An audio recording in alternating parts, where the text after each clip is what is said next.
Posible nga wala na sa jurisdiksyon sang Czech Republic si Anay ako Bicol Party List Representative Zaldico. Suno ini kay Justice Secretary Frederick Vida nga nagkadto mismo sa Prague.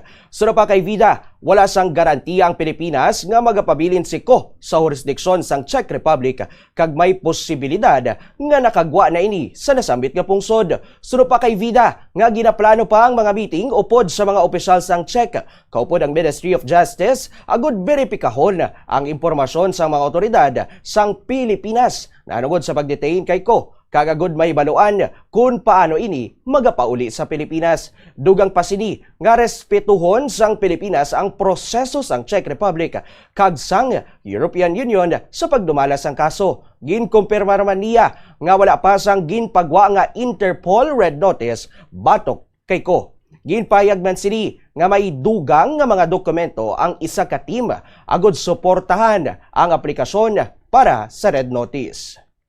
Delegation ng DOJ para matukoy itong usapin tungkol dun sa pagpapauwi po sa akusado po na dating mamatas si Zaldico. First point is that the priority on this matter is very high by the Philippine government. Yung maigting na pagsunod natin sa rule of law, ito pa rin ang sinusunod natin. Mapanagot ang dapat mapanagot at humarap sa kaso na kung saan sila nasasakdal.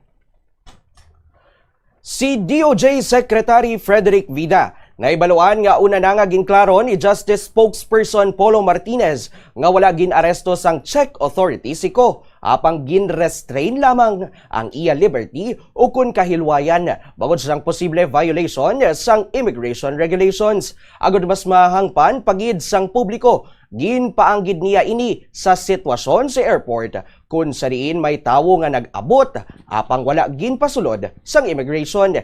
Hindi ini technically arrested apang may deprivation of liberty.